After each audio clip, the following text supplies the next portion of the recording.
Hello, dear children. How are you doing? Do you know who am I?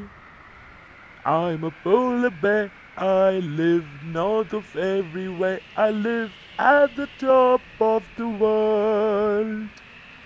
I'm a polar bear. I live north of everywhere. I live at the top of the world. The furry white coat I wear in the snow keeps me warm when it's 20 below.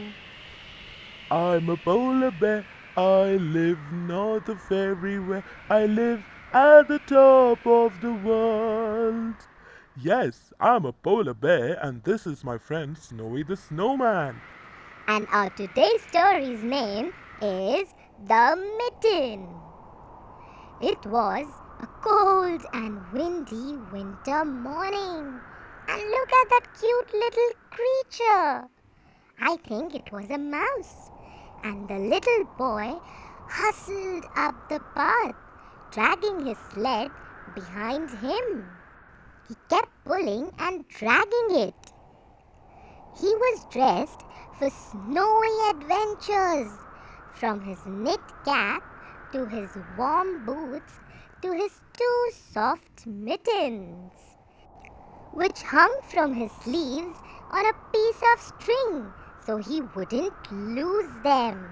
He was very particular about his things. The boy headed to his favorite spot, a stupendous hill, perfect for sledding. He dashed through the trees, eager for his first long slide across the snow. He was all excited. But as he jumped over the stone wall at the top of the hill, one of his mittens caught on a low branch.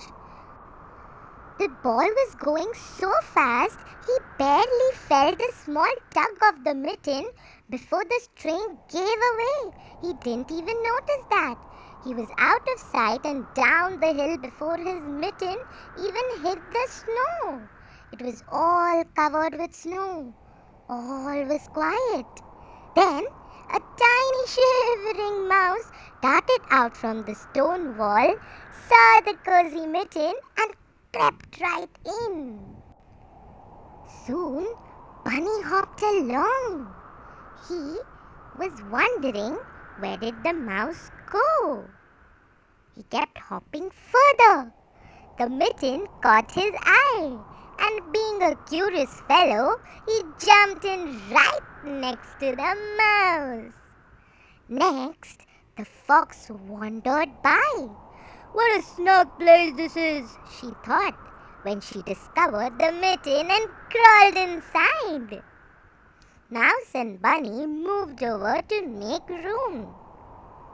The wind blew through the treetops and swirled down the lane. Lynx padded out of the forest and saw the mitten. What's this? She thought. How charming! And she nuzzled the mitten open and squeezed herself in. All the animals cuddled together in a warm ball of fur. The wind was still for a moment. Then Wolf came loping up the hill.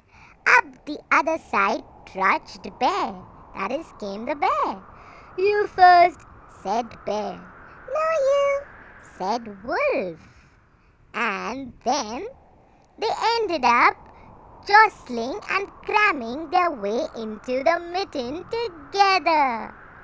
Now, the mitten's knitting was strong and true, but even so, it was stretched to its limit because there were so many animals in there. Let's see. Poor Mouse was at the bottom of the pile. I need more room, he thought, and found a nice soft spot right on Bunny's belly. He wiggled his whiskers happily, which tickled Bunny's tummy. Bunny started to giggle and twitch, and his ears tickled Fox's chin. Fox snickered and shifted her tail, which brushed against Lynx's paws. Lynx chuckled and rolled onto her back, her fluffy tufted ears making Wolf's muzzle twitch. Wolf howled with laughter. Ooh.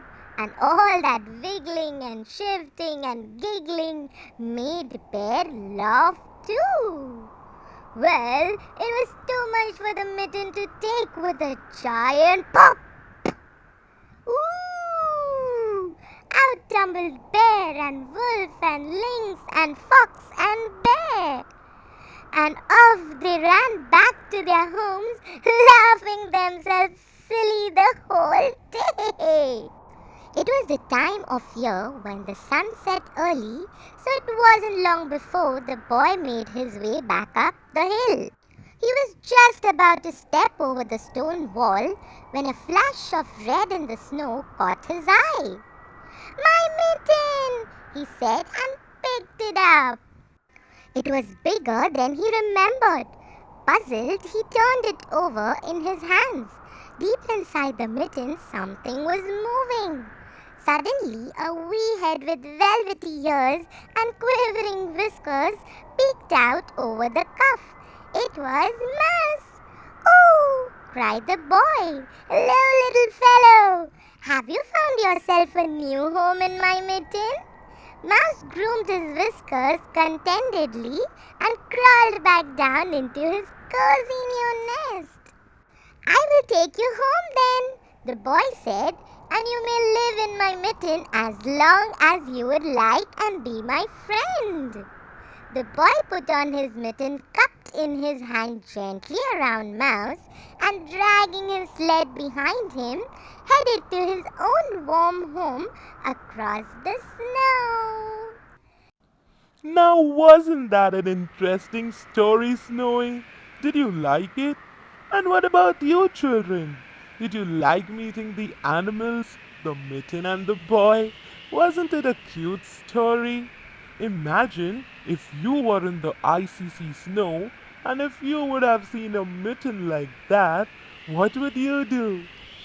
So hope you enjoy the story and we will see you in the next class. Bye bye. Come Snowy, let's go fishing. Bye dear children.